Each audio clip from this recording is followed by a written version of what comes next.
work in Burma. Our work in Burma is more than 20 years, and we work with every group, any group, Mon, Karen, Christian, Shan. For me, they all are brothers, and I was happy. 2 years ago, we celebrate our 20 years in our activity in Burma. People came all over Burma,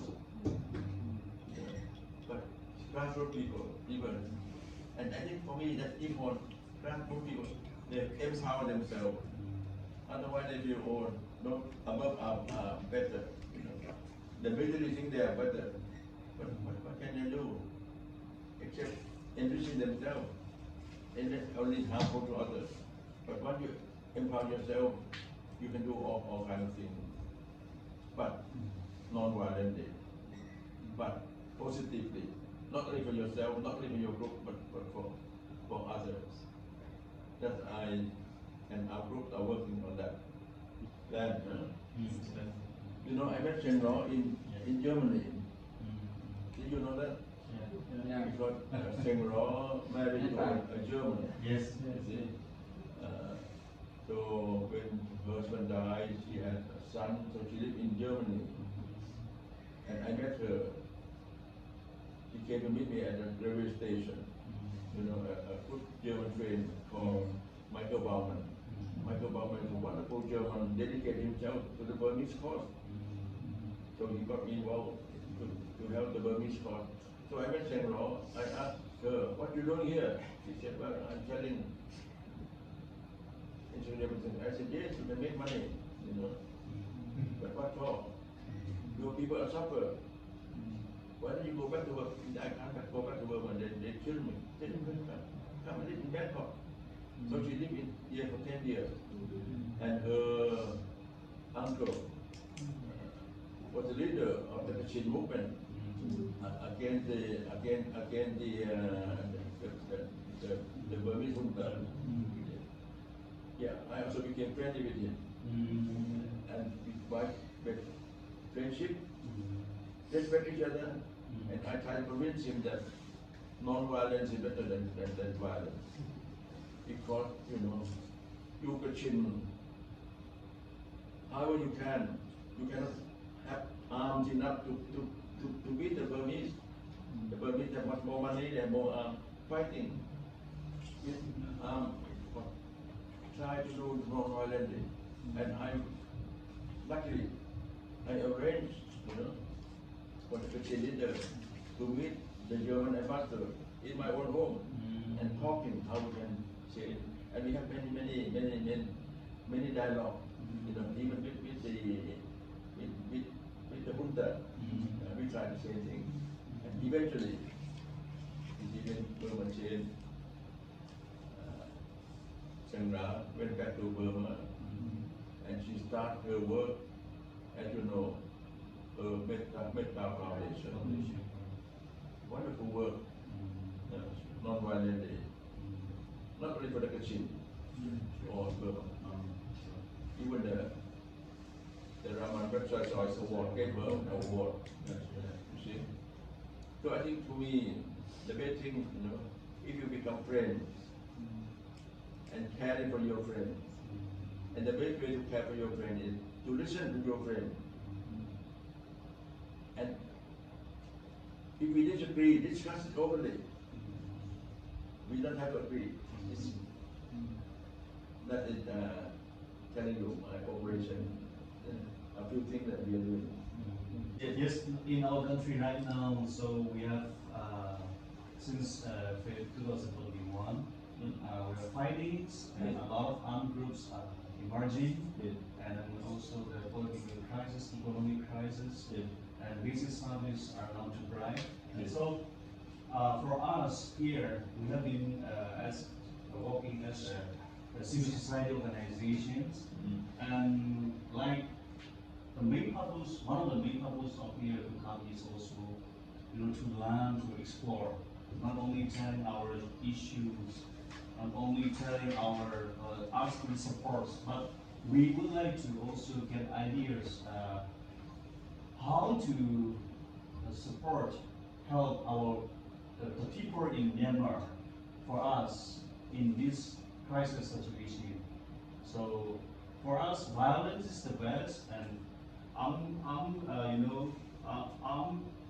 groups and also the armed resistance is influencing over the Myanmar people and even the different institutions. So for us to be in the mediator or to be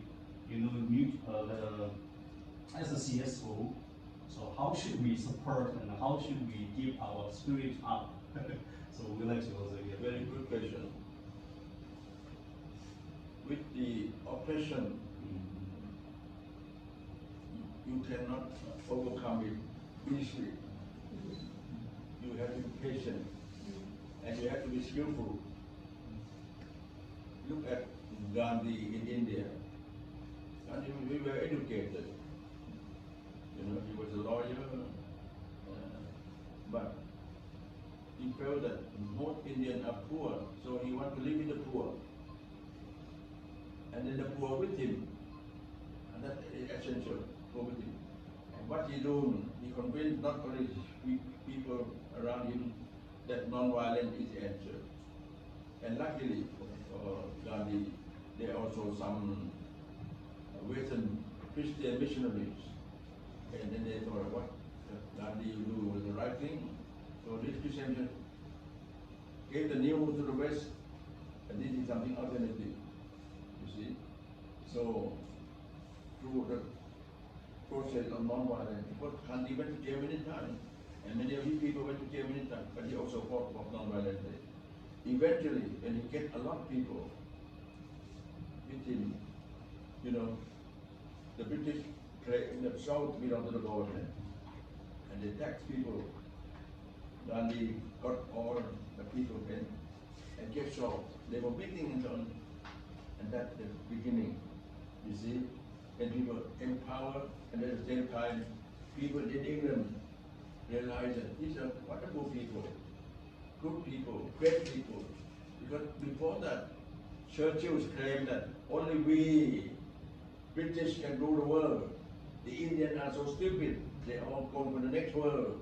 And so, you see, now in England, they feel the Indians are just like us. And why should we oppress them?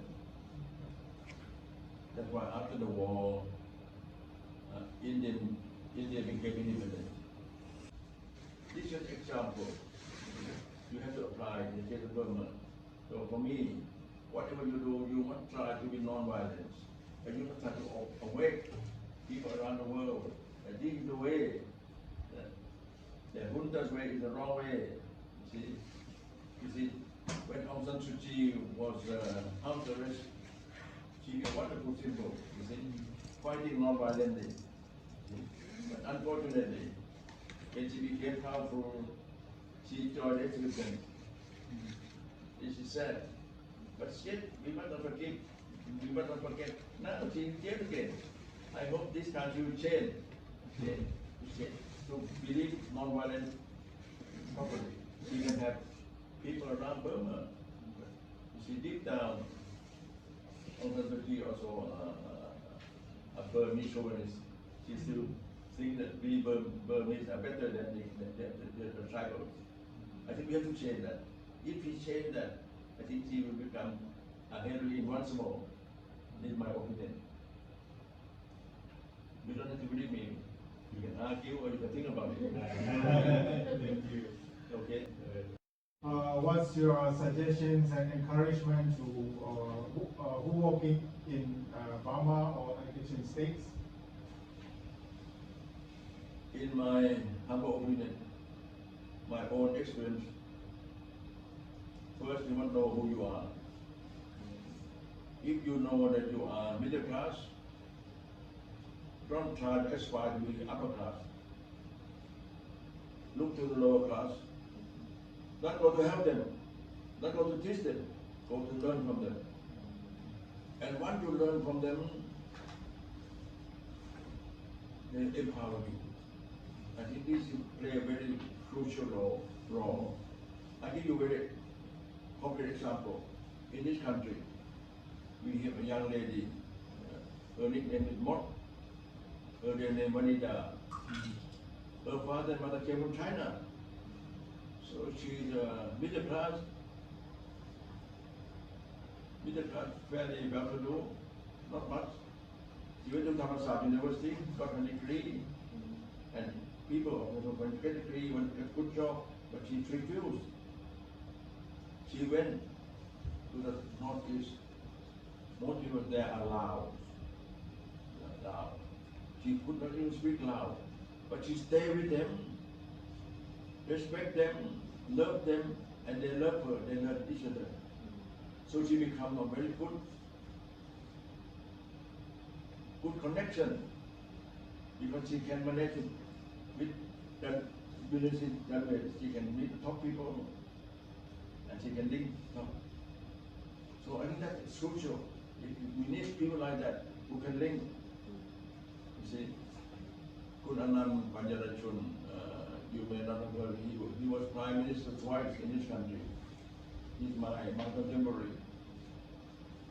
And Kun Anand told me that without Mot, he would never understand the poor. Most government decide what is sent to them, in document. They don't see the thing. For the first time, he knew the poor. But I think if people really meet the poor, and if you are honest, you are serious, you must want to work with them, to care for them. The first thing is sincerity. Second thing is always learn from your friends. Learn from them, not teach them. And you can also empower yourself, empower them. This is from my own experience.